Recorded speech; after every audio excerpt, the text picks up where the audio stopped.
नमस्कार दोस्तों, आज हम बात करने वाले हैं देश की उस मुद्दे के बारे में जो इन दिनों सियासी गलियारों में धूम मचाए हुए है। मामला है वोट चोरी का। यह वोट चोरी का मामला किसी आम आदमी ने नहीं लगाया है, बल्कि देश के एक वरिष्ठ नेता और एक सांसद राहुल गांधी जी ने लगाया है। हम साबित कर देंगे कि हिंदुस्तान का प्रधानमंत्री चोरी करके प्रधानमंत्री बना है। और ये आरोप सीधे इलेक्शन कमीशन ऑफ इंडिया पे लगाया गया है। लेकिन कहानी सिर्फ वोट चोरी या फिर कोई आरोप का नहीं, बल्कि यह लोकतंत्र की जड़ का है।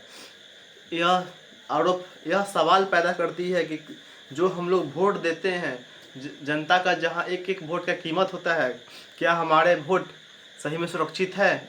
क्या चुनाव प्रक्रिया में कोई गड़बड़ हो रही है? आइए इस कहानी को विस्तार से एवं पूरी तरह से समझते हैं। अगर हमें इलेक्ट्रॉनिक डेटा मिल जाए, हम साबित कर देंगे कि हिंदुस्तान का प्रधानमंत्री चोरी करके प्रधानमंत्री बना है।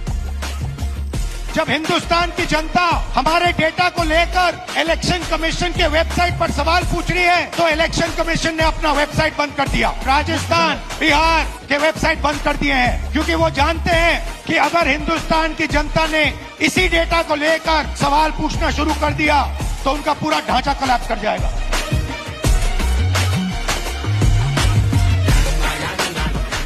आपने जो ये वीडियो क्लिप देखा, उसमें राहुल गांधी जी ये बता रहे हैं कि पूरे देश में वोट का घोटाला हो रहा है, वोट का चोरी हो रहा है। वो ये तक कह रहे हैं कि नरेंद्र मोदी चोरी हुए वोट से प्रधानमंत्री बने हैं। क्या है ये इसका सच? क्या है इसके पीछे कोई क्या राज? चलिए जानते हैं इस वीडियो में विस्तार से। बने रहिएगा इस वीडियो को और लास्ट तक देखिएगा। कहानी की शुरुआत होती है 7 अगस्त 2025 को, जब राहुल गांधी जी ने एक प्रेस कॉन्फ्रेंस बुलाया। कैमरा के सामने फाइलों का ढेर लाकर खड़ा कर दिया और उन्होंने कहा कि हमारे पास चुनाव आयोग की अपनी वोटर लिस्ट आंकड़े हैं, जिसमें बहुत बड़ा घोटाला किया गया है, जिसे नज़रअंदाज करना लोकतंत्र के लिए गद्दारी होगी। राहुल गांधी ने कर्नाटक के महादेव विधानसभा सीट का उदाहरण पेश किया और उन्होंने पाए गए आंकड़ों का एटम बम सबूत करार दिया। उन्होंने दावा किया कि 11,956 डुप्लीकेट वोटर्स है, 40,000 से अधिक फर्जी एड्रेस है, 10,000 से अधिक एक ही पते पर कई रजिस्ट्रेशन है, 4,000 से अधिक गलत फोटोग्राफ है, गलत फोटो चिपकाया गया हुआ है वोटर आईडी पे, और 33,000 से अधिक फॉर्म 6 के गलत इस्तेमाल के सामने आए हैं। ये सब ऐसा इल्ज़ाम राहुल गांधी जी ने सबूत के साथ पेश किया और इलेक्शन कमीशन ऑफ इंडिया पे इल्ज़ाम लगाया। यह सुनकर वहाँ की मीडिया भी, जो प्रेस कॉन्फ्रेंस करने आई थी, वो भी हैरान रह गई। राहुल गांधी जी का कहना है कि अगर सिर्फ एक विधानसभा सीट में इतने बड़े पैमाने पर गड़बड़ी हो सकती है, तो सोचिए पूरे देश में तो कितने विधानसभा सीट है, सब में यदि गड़बड़ी हो तो देश का क्या हाल होगा। इस पर इलेक्शन कमीशन की क्या प्रतिक्रिया होती है, अब आइए हम लोग जानते हैं। अब आइए जानते हैं कि इस पर इलेक्शन कमीशन ऑफ इंडिया ने क्या प्रतिक्रिया किया। इलेक्शन कमीशन ऑफ इंडिया ने यह कहा कि ये सारे आरोप गलत है और अधूरे सबूत के साथ है।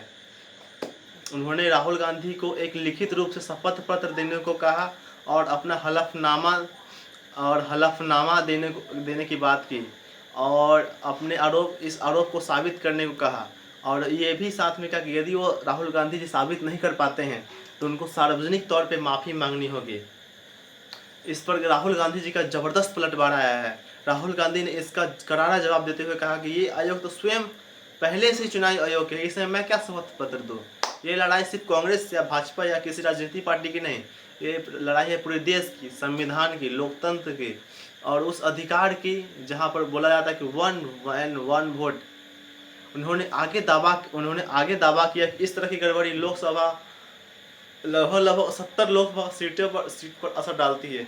उनके मुताबिक कांग्रेस इनमें से कई सीटों पर 50,000 से कम वोट से हारी है और ऐसे में चुनाव की प्रामाणिकता पर सवाल उठाना जरूरी है।